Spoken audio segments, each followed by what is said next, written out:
I'm Steve Vibronics, and this is the Life in Dub podcast, talking to people who live their lives in dub and reggae. Episode number 30. Welcome to the 30th episode of the Life in Dub podcast. I hope you're doing okay out there. Thanks for tuning in to Life in Dub, the podcast that digs deep into reggae and dub history with in-depth interviews from those that live their life through music. Thanks for all the messages I've had over the last 2 weeks from people telling me they enjoy the podcast. Keep them coming. It's nice to know you're all out there listening. As usual, any way you can share the podcast helps it reach more people. And don't forget, there's 29 previous episodes to check out at lifeindub.com or wherever you get your podcasts. This week, I want to talk a bit about being 30. That is, this podcast that's now 30 episodes old. It's another milestone, so another chance to reflect on the hours and hours of knowledge and experience and life stories that all the amazing guests of Life in Dub have shared. The many messages I get from you all are often telling me what you've learned from the guests and how interesting and special it is to receive this knowledge straight from the horse's mouth. It's the same for me. I've learned so much from conducting these interviews, even from people I've known well for years. I think I mentioned this before, but the thing that strikes me again and again is how everybody, even the most successful people we regard really highly, all started as nobodies, totally unknown to most people. For people listening out there that are trying to make a go of it in music, I think it's really valuable to see how we all started with no career and no profile. The other thing that's the same across almost all the Life in Dub stories is the investment that everyone had to make at the start. In time, in money, in energy, in commitment, every single guest went out of their way, usually with no chance of earning money to begin with, to pursue playing a sound system, setting up a studio, writing songs, whatever part of the scene they ended up excelling in. So to those out there starting out in music, take some comfort and some inspiration from these stories, because most people started out with very little and managed to make something amazing out of not much. This week, my guest is Liam from Partial Records. Many of you will know Partial for its well-established track record in reissuing great music that's usually hard to get hold of, as well as some killer new productions. For this episode of the podcast, we decided to try something a bit different and look more deeply at some of these classic tracks that Partial have reissued, rather than dig too much into Liam's own life in dub. So, enough of me, let's get on with the interview. So, Liam, Partial Records, welcome to the Life in Dub podcast. Thank you very much, Steve. So nice you could join me doing it remotely as usual. You're down somewhere down south, I guess, and I'm up in Leicester. Yeah, I'm in a place called Chesham, but it's easier just to tell people London because it's just outside London. And I'm originally from London, so I just live here, slightly out in the sticks. Well, listen, what I do at the start is I ask everyone the same question, which is to name a track that's been really influential or something you look back on and like, yeah, that really sums things up for me at a certain time, or some kind of track like that. I don't know if you've got an example of a track like that you want to tell us about. Well, I thought you'd probably ask this. I decided not to think too hard about it, but the track that I did come up with is actually two tracks as such, but I know somebody else chose it, but I thought I'd do it anyway. It's King Tubby meets Rockers Uptown by Augustus Pablo, because it was on one of the first reggae compilation albums I bought. I think it was Strictly Rockers, which was an island compilation. I heard the dub first, credited to Augustus Pablo, but yeah, King Tubby meets Rockers Uptown, and it just sounded really, really interesting, I never heard anything like that before, and I investigated that it was a dub version of Jacob Miller's Baby I Love You So, and then basically when you play those two tracks back to back, vocal first, of course. If you want to tell anybody what dub music is, that's it. That's your definition. You don't need to say anything more. You just listen to it. It's got all the elements, hasn't it? Of like echo, reverb, and it's not. It's a kind of you listen to the vocal. It's a straight reggae tune. It's not particularly, what people would define as like heavy. And it's a love song as well, really. Mm-hmm. But you listen to that dub version and it's that's probably the tune that really made me understand what dub music was, and that was kind of the first tune I got into, really.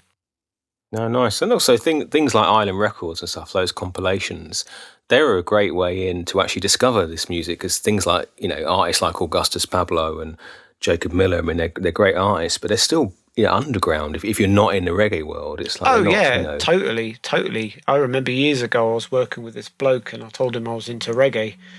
And he was, oh, yeah, you're into reggae. And I was reeling off, Augustus Pablo, Pablo Moses, Yabby U. And he's looking at me blank-faced. He's like, I like Sanchez and, I like Garnet Silk or whatever. I mean, I knew who those people were. But, yeah, some of these roots names aren't there. We know them. We think they're big names. Yeah, but... They're the legends, but you realise outside of this scene, people just never heard of them even. So obviously you say you're from London. So when did you start sort of getting involved in music and reggae music and sort of starting out in London? Because obviously, London's just, regardless of what kind of music, London's like, it's the place really, isn't it? Yeah, it is. And it isn't. It depends where you grow up. I grew up in northwest London, in between Cricklewood and Neasden. And... you're far removed from anything really at a young age. You've got absolutely zero reason to go into, the West End. So you just had to, find stuff on the radio. That was it. Or meet people and people would tell you about certain things. And I started going to gigs when I was like 14 or 15. All sorts of music really. But the reggae thing came... everyone's got their own journey into this, but mine was probably quite typical for somebody like me, meaning I wasn't going to, I didn't go to like a Saxon dance in Harlesden or anything like that in the 80s, that I wouldn't, it just wouldn't happen. I was into, again, lots of different types of music, but I was quite into kind of what people would describe as like festival scene type music, sort of dubby. There was a club called Club Dog at George Robey in Finsbury Park, and a lot of bands used to play there. And a friend of mine was into a group called Radical Dance Faction, or RDF, which was mostly spoken word stuff over sort of reggae-ish dubby rhythms.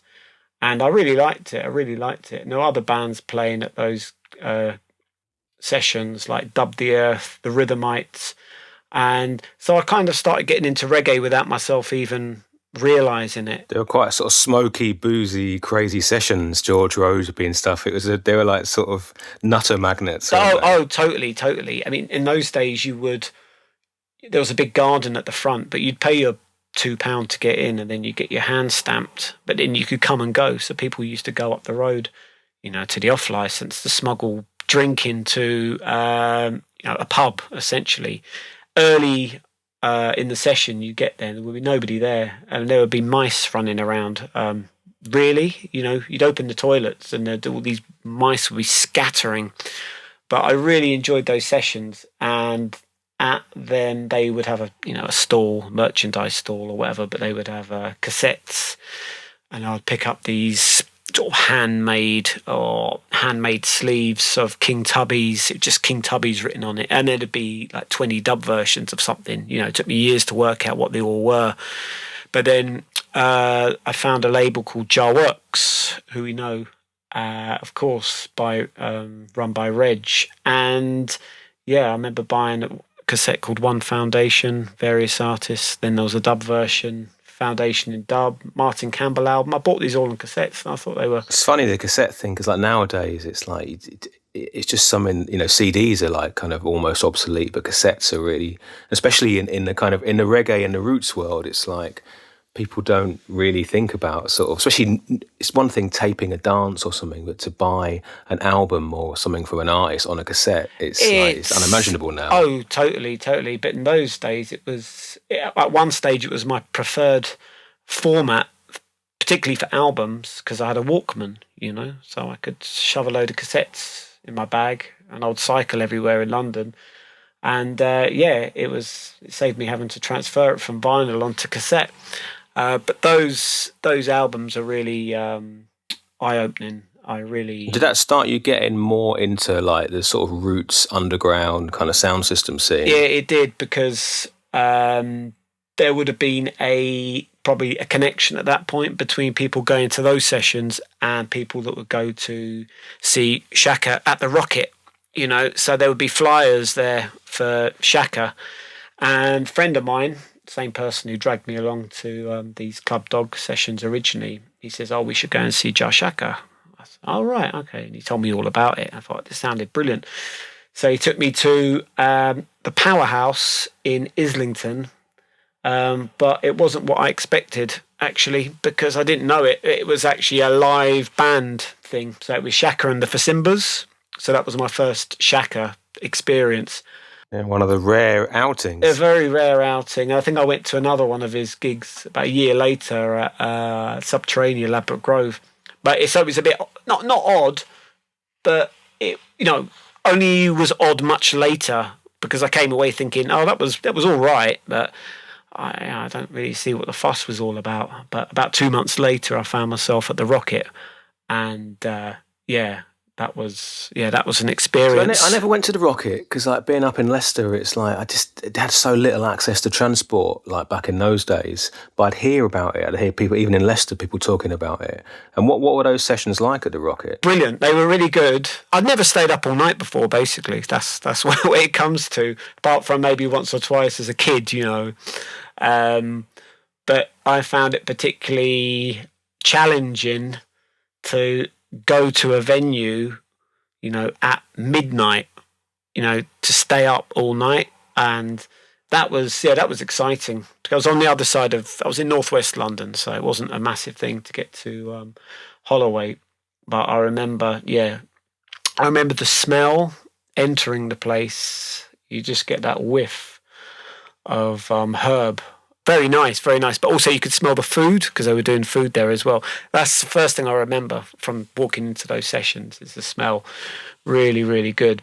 But I remember there was kind of a format. I remember in those days, Shaka would play a certain type of tune, to warm up the session. And it was intense. And then at 4:00, without any exception, there'd be 2 hours of dub plates. I remember I would normally have half asleep about 3:00. There was kind of an area where you could sort of chill out. It wasn't a chill out area. There was no such thing then, but a bit where I could kind of rest up slightly, in between the cloakroom and the hall. And I used to, I think I used to actually sleep there. But I used to always make sure I'd wake up at 4:00, because the last 2 hours, were the best. That was it. Because a lot of the I don't know, lightweights, you could say, had gone home at that point, so it was only the hardcore left. Yeah, it was the kind of the people that were there for that, and they knew what they were getting, and you can't get that anywhere else, and you can't hear that music anywhere else, and it's like, well, it was around the same time when the dub clubs started up. So this was 91, so going into 92 was when the dub club started in the Boston Arms, the Dome in Tufnell Park, not far away from the Rocket.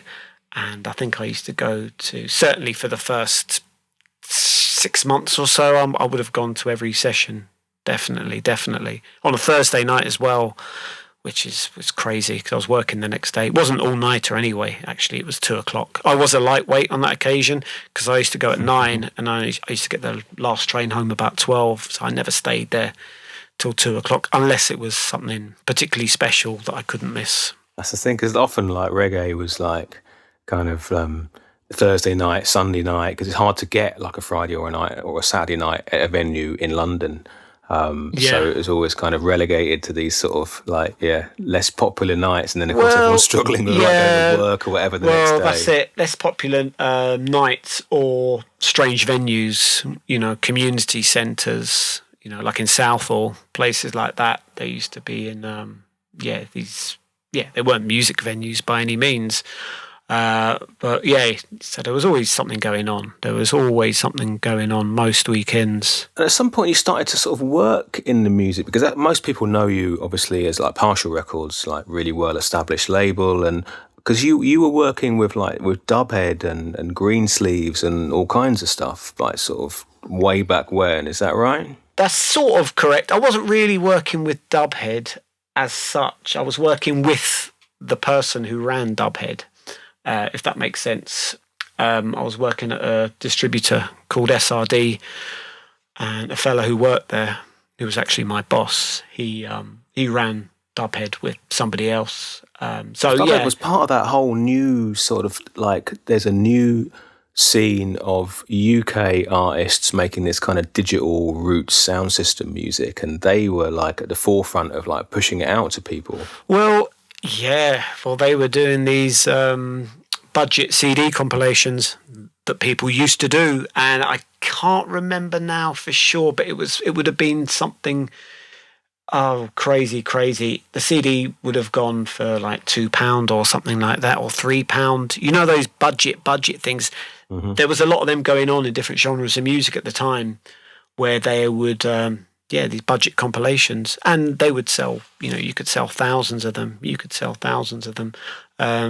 But those first... Because when a CD of a new album is like sort of £12 or £14 or whatever then, and you see this compilation for like £4 and it's got like 20 artists on, then I'll give that a go. It's a great way to introduce people to it, I think. Totally. And those compilations were great. And so I was around that. The company that I was working with, we were distributing all types of music, but I was looking after the reggae and dub side of things. And from that, and at the same time, I would have been going to buy records in Camden Town. So I would have met characters such as Dougie Wardrop and so on. So that was my kind of gateway into working in the scene. And now you're working with Dubwise Distribution, is that right? That's the kind of the main sort of distribution for sort of the kind of music that I make, and the sort of UK root sound system kind of scene. I've been working there or helping out there for over 10 years now, maybe even 15 years, not sure. A lot of people don't know about these kind of, because these because we're both in the business, so we know all the people involved. But if you just listen to the music, go out, even buy records regularly, you don't really know about the sort of distribution sort of stuff that's happening behind the scenes. No, it's this, as somebody would say, it's on a need-to-know basis, that place. And people don't really need to know what's going on behind the scenes, because it's generally quite boring.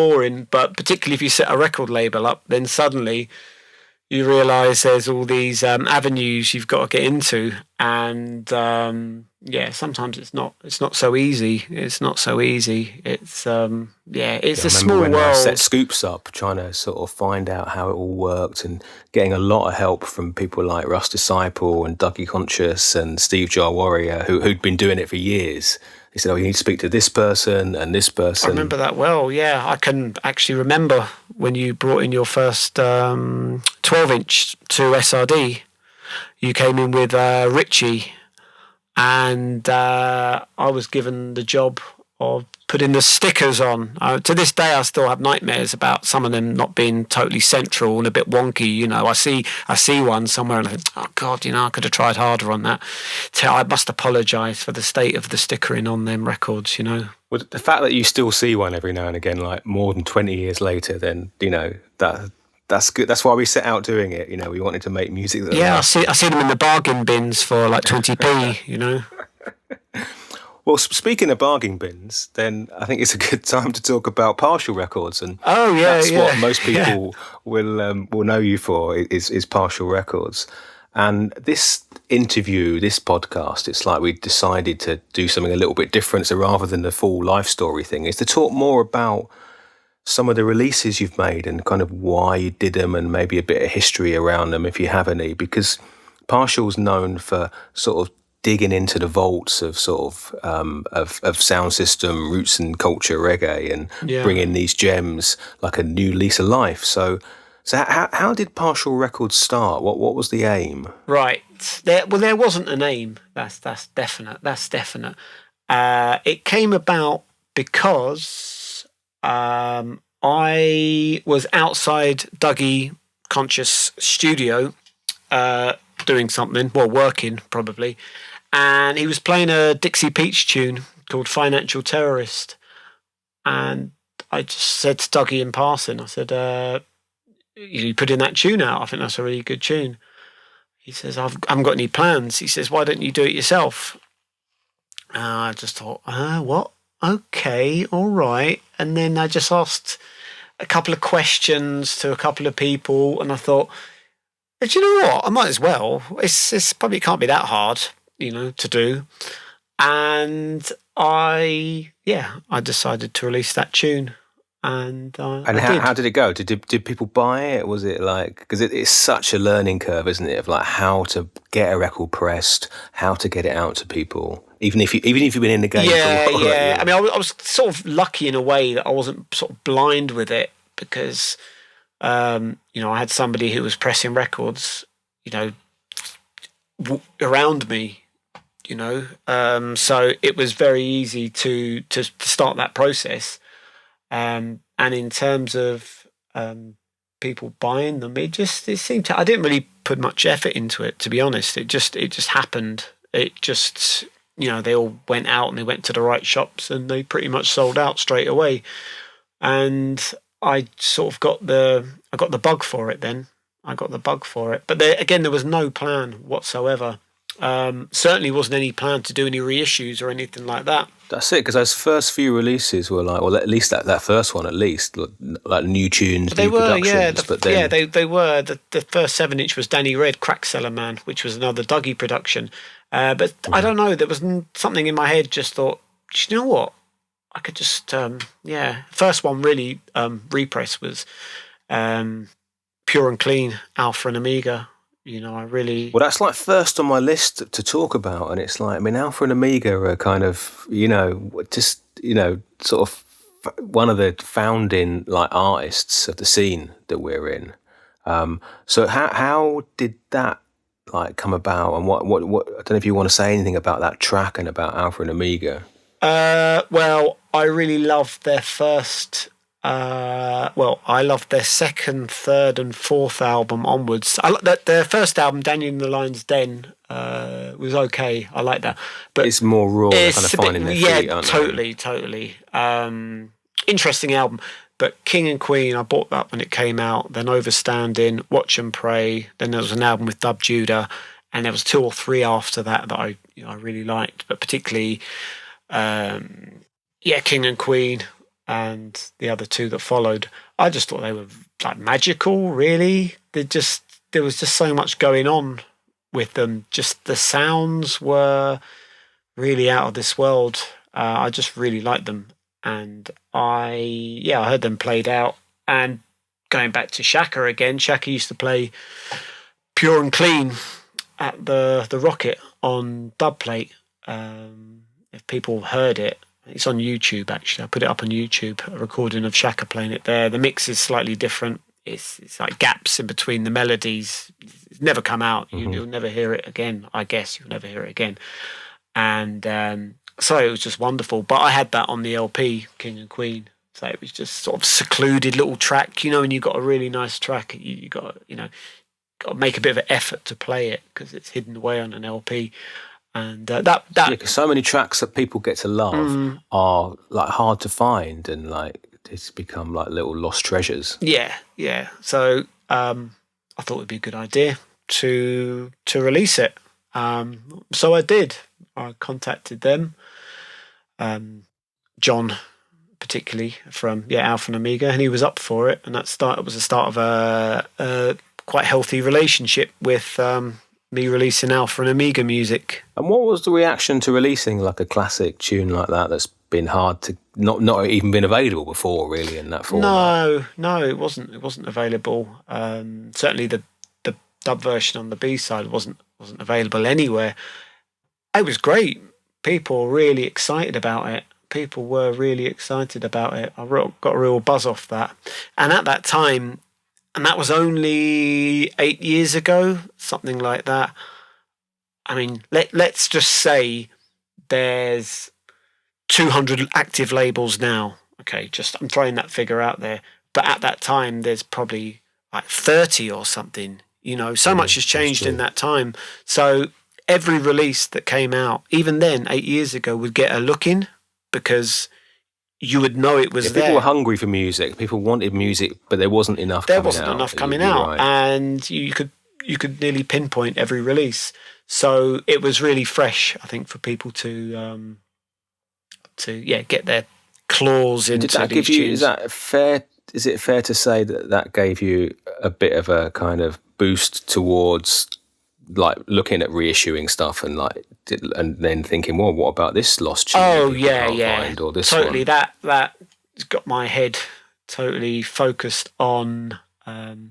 The potential. So many of them have this like Shaka rocket thing, because one of the other ones, like there's a whole load that I'm interested in, but the Goldmaster track, Government Man, I remember Shaka running that, and that's just such a raw. It is raw is the first tune. Word that would come into my mind. But wicked, what a great tune, and like it's a lovely piece of music because it's all live played or whatever. Really, really. But nice. On the sound system, it's proper heavy as well. It is, and the singer, I don't know if you know this or if anybody knows. She's about like 10 or something. 14 apparently, 14, which is still young to voice a tune.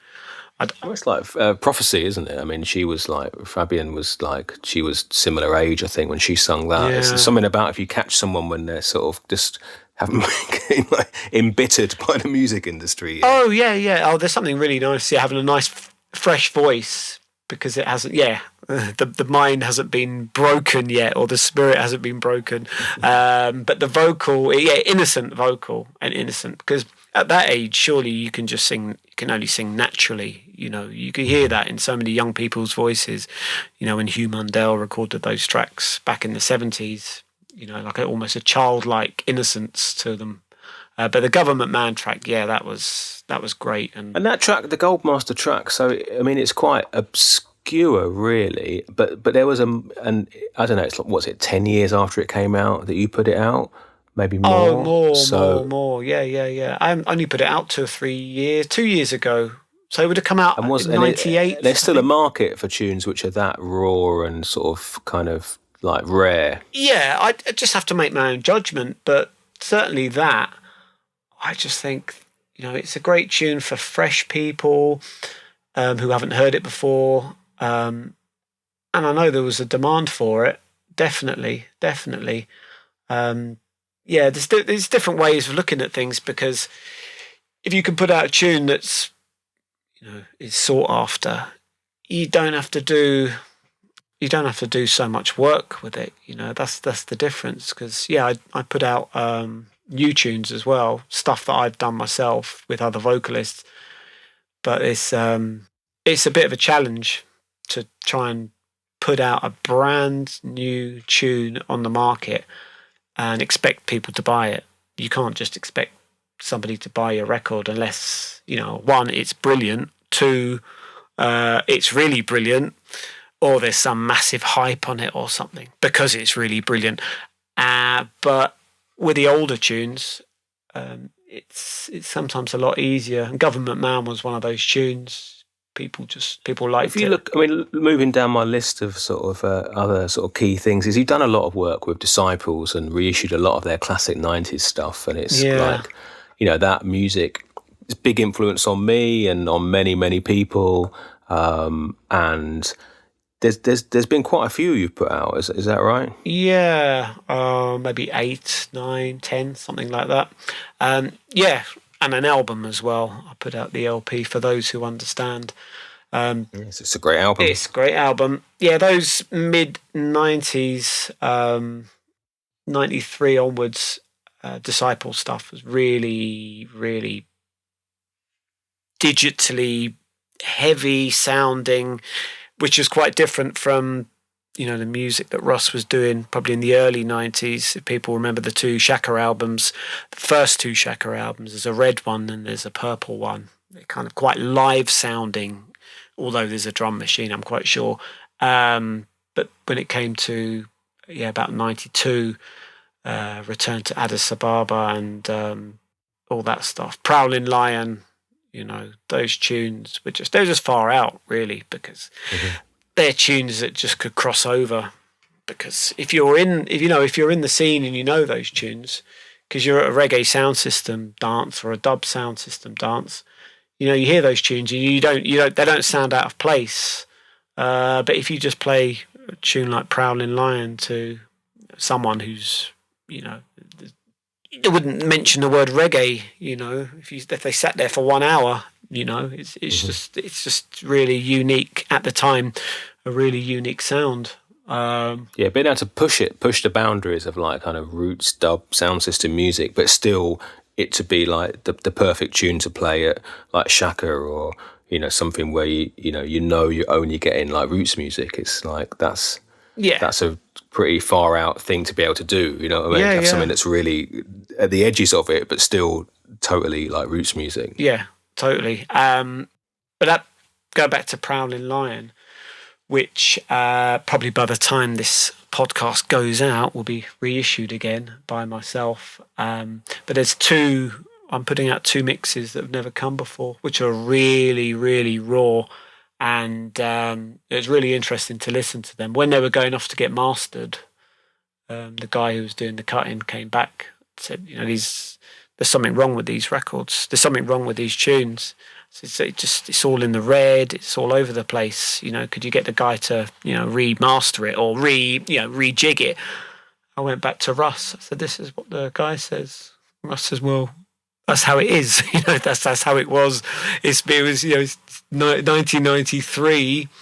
You didn't worry about stuff going into the red or sounding a bit too raw. And anyway, those mixes sound really good, really good. And these mixes are almost certainly made for the sound system where you've got that control over it. You can, if they're coming in raw, then you can sculpt it more on the preamp. Or well, whatever, that's it. That's why these tunes are sometimes really different from, I don't know, straight reggae tunes or even straight vocal tunes, because you can put Prowling Lion on, but you wouldn't be sitting reading the paper while listening to it. You'd be compelled to start fiddling with your switches. Oh right, okay, I better turn the bass up on this bit.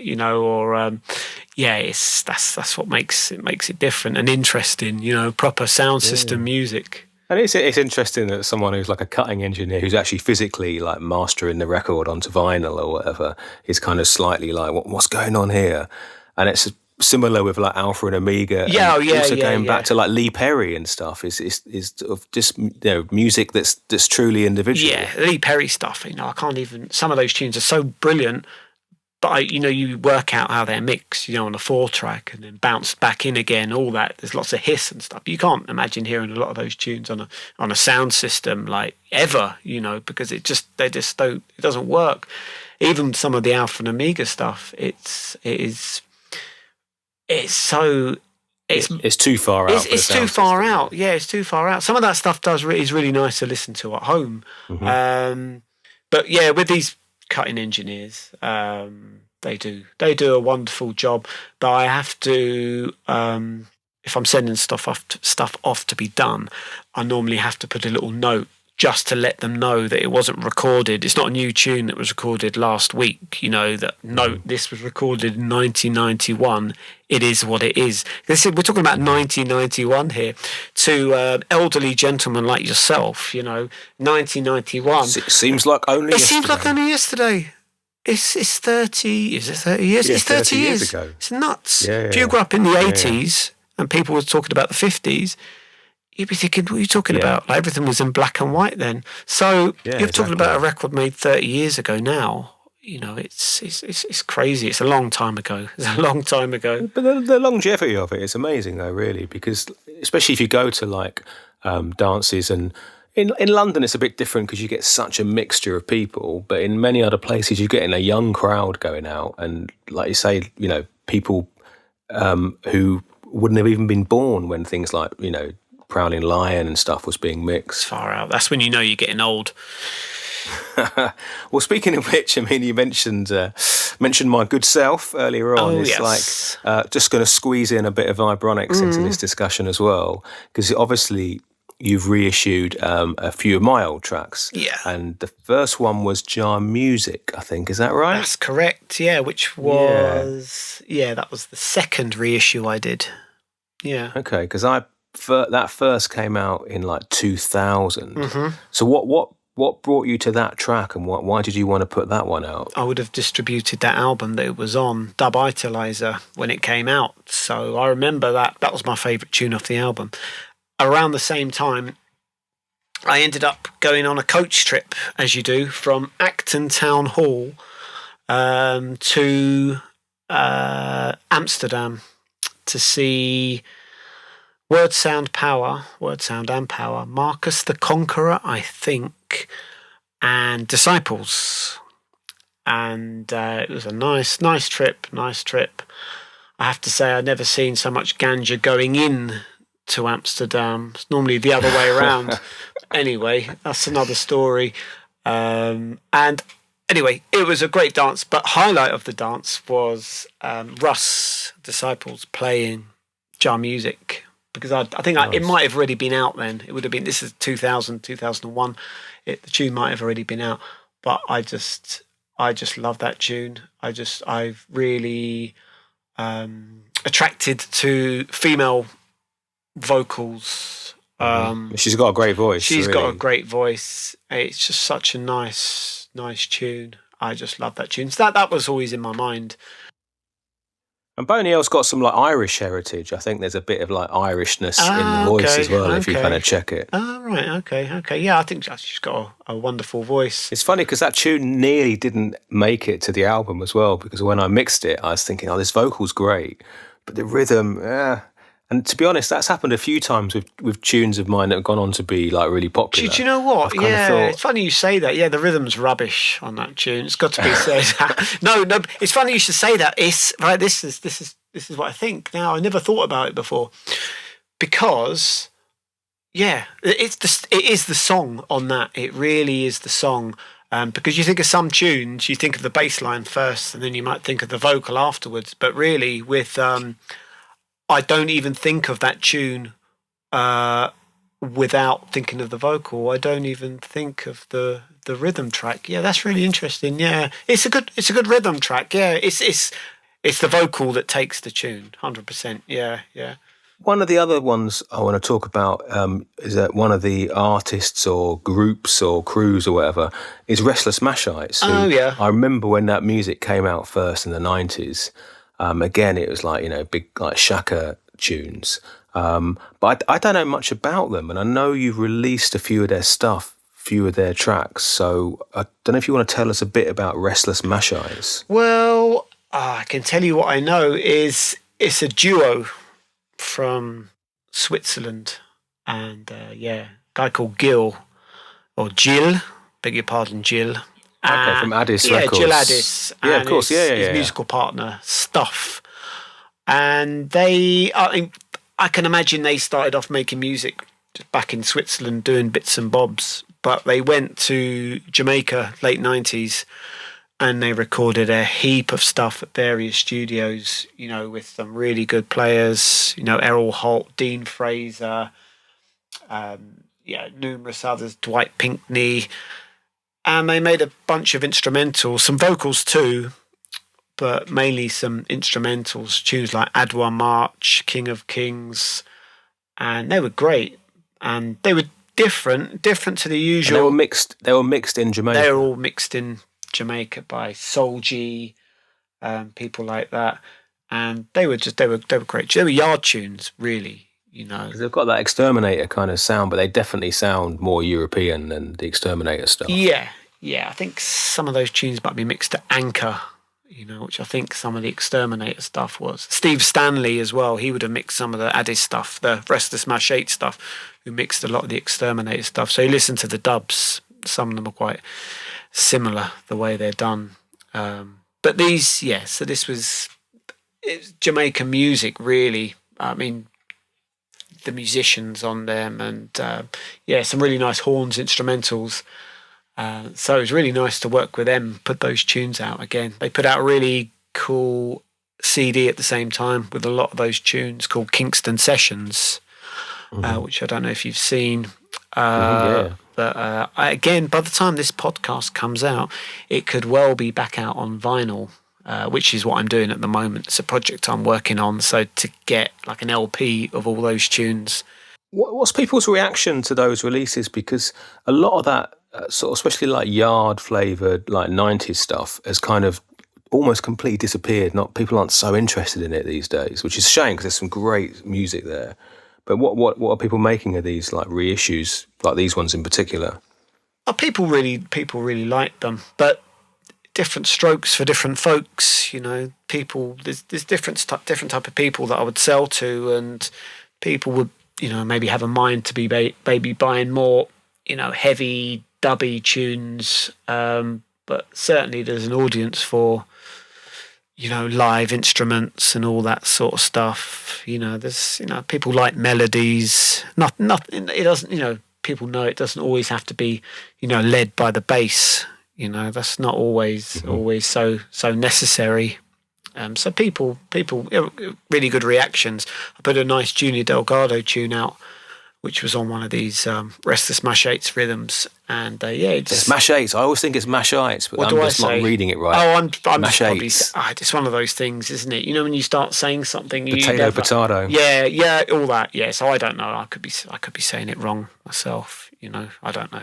But there you go. Yeah, great tunes. Nice. And one of the other things is the whole, you mentioned him before, but Jar Edge, Jar Works, yes, Roots Crusaders, Donnet 4, even like GT Moore, but like that whole sort of scene and crew, you've done quite a lot of work of reissuing stuff from that stable, because I remember the Roots Crusaders stuff coming out, and even I guess the Martin Campbell stuff, and the whole load of stuff that was kind of in that sort of gang, and it's very sort of I don't know. It's like I think of it as being very underground and sort of quite obscure, but you seem to have brought it back to life. Well, yeah, it was. I love those tunes. I really love those tunes from those cassettes that I bought back in the day. And I had to do sort of detective work on some of those tunes. And there's a lot of links. If anybody knows a lot of these crews, not just Jar Works, but these bands that sort of come out of the West Country area, as aforementioned, Rhythmites, Dub the Earth. If you're in London, West Country starts at Reading. Really, the accent. I mean, it's serious. The accent and the. People travel between Reading and Bristol. It's and the train is so quick between those two places. So they're really linked, those places. So there's people for years I thought were from Bristol, but they're really from Reading, and they weren't from Reading, they were from Bristol. But there was a network of musicians who played, and all those bands I mentioned, they all played in them, swapped instruments or swapped bands, and a lot of them ended up passing through Reg's crew. Because when Reg started doing the Jar Works label, he was using Martin Campbell's studio, which was in Reading. And so a lot of the people involved in those tunes were, like West Country people. GT Moore is from Reading. And, he recorded with Reg, even though GT himself has been recording music since the early 70s. So he's been around. He's certainly been around, and Reg had a really good thing going on with those releases, with the Martin Campbell tunes as well. Especially at the time, they were big tunes. Wicked Rule. Oh yeah, totally. Yeah, Rich Man. Yeah, Rich Man. Who Can We Run To? Got to Pray. Really, really, really strong tunes. But lots of other vocalists done really good stuff there. Donnet, Forte. GT Moore, like Rhythm of Resistance and stuff. But it was like The Outsider and GT Moore and like a whole load of stuff. Well, GT Moore was The Outsider, and okay, so that's him. Right? Yeah, that's him. Because I just saw the album with the melodic. I've got it. Yeah, on the shelf that's just a GT Moore instrumental album. He'd been in a group called The Outsiders previously, so for some reason he decided to use that handle on that particular release. And then there were people like, as you mentioned, Roots Crusaders. But a lot of these, they were just collective names. They're just collective names for whoever happened to be playing there at the time.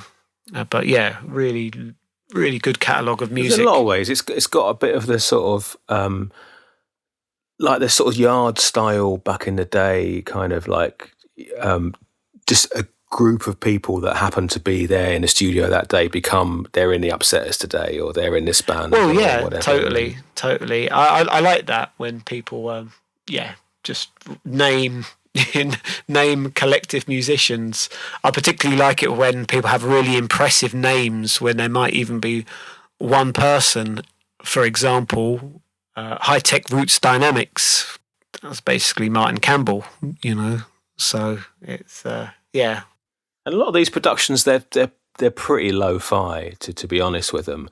But it just doesn't matter, because it's all about like the song, isn't it? With those, it's all about the melody, and kind of the fact it's not fat production is kind of doesn't really matter with those tunes. No, it doesn't matter. The song always wins at the end of the day. If it's an instrumental, then yeah, it's got to have something. It's got to have something really special.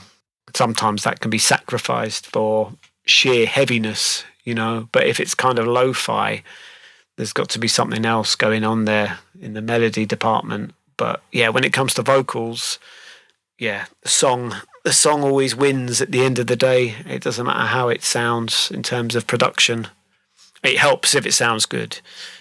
And what about this like GT Moore connection? Because you mentioned him already, but you've done a lot of releases of his music. Yeah, well, he's a great person. He's such a great musician, and I was sort of quite fascinated with him from the first time I encountered his music, because I used to see his records in record shops before I knew who he was. He had 2 major label albums out in the mid-70s with his early band GT Moore and the Reggae Guitars. But when I bought that One Foundation cassette on Jar Works, there was kind of an odd tune on there which didn't really it blended in with the rest of it, but I knew it wasn't a Jar Works production. It was a tune called Utopia. If you look at the print on that cassette, which is tiny, by the way, you see it was recorded at Harry J Studio in 1980, and that always just fascinated me. I just thought, how does that work? What's the connection? And then you find out after all these years, that he was recording there. At the time he was working with Lee Perry, and as a bit of a side project at the time. 1980 is like, stuff was going on back then. Yeah, they were the last days of Lee Perry's Black Ark, so he played on those final projects, and so he's got a heap of really, really good music. As I said, really multi-talented musician. And I hooked up with him. Is he surprised that someone, this guy and the guy says like years later, I want to reissue these things that you did like years and years ago? Is he surprised by the interest in his music? I know he's really proud of those recordings, but for somebody just to come out, out of the blue after all these years, he was chuffed, and I really like working with him. Particularly on this project we done LP, the Harry J sessions, because most of the tunes on that had never even been mixed. They were just recorded, and that was that. They were just left, and to manage to get them mixed and revived and put out on an LP was really, really satisfying, because I knew, as I mentioned, the tune Utopia, but I hadn't realised it was actually just 3 other tunes that were recorded at the time. And when I heard them, I was just blown away. So that was, one of my favourite projects, the Harry J sessions, GT Moore. One of the other ones I'm interested in is like a UK digital classic, is the Can't Touch Jar Tennis Selling. Because I remember when I bought the 7-inch when it came out, and it was kind of raw and kind of wild, but just what brilliant voice and like great rhythm, and kind of, and it did sound when it first came out. It's hard for people to perceive now, but it sounded so modern, because those kind of MIDI instruments and things that we were all using back in the 90s, they're all brand new. It was kind of a joint project between Dougie and Nick Manasseh. I can't remember which way around it is. I think Nick plays everything on there, I think, and Dougie mixed it, and Dougie just sort of put it out. It's a raw tune. it's not standard tune by any means in terms of you listen to it. About half of it, there's no chops, there's no dig it. It's just running, with bass and some sort of little weird keyboard sound in the background. So it's mixed quite strange. You wouldn't think that was the way you would mix a tune. That might be. It sounds like it's an alternative mix. It's not like how you'd expect. So that gives it an air of something different, and the bass on it is really, really super, super heavy. I think there's a nice bum note in there somewhere as well. Of course, back in the day, you'd have to replay everything again if you made a mistake, unless you had some really high-tech equipment. But yeah, finally managed to get around to putting that tune out. About 3 years ago, which wasn't an easy task because Tenor still in is he's not so active nowadays. Sometimes he's not so easy to pinpoint down. As much as Partial Records is bringing out these gems from sort of the archive, there are also a whole load of new tunes that you're putting out on Partial. Yeah, definitely. I would happily sort of do 50-50 in terms of new tunes, old tunes. Even though, as I said, new tunes are a bit more difficult to sell. And the last year's been a bit weird with the pandemic. So there's not so much. I think we're beginning to see that now. I think there's a lack of there's records coming out, but there's not so many. A lot of people weren't doing studio works in the last year so much, maybe on their own, but certainly not many works with singers, in my opinion. What have we got to look forward to from Partial Records over the sort of next season? At the moment, we're in March, the middle of March. I've got 12 projects lined up at the moment. In my mind's eye, I'm going to put out a Danny Red early Conscious Sounds tune. That's another great vocalist. That's never come out before. Previous guest on this podcast. Of course. I was tuned in. And a slightly obscure Jar Warrior production, which is real. It's an instrumental sound system tune, and it's got it is a bass-led tune. It is a really nice. You might know it when you hear it.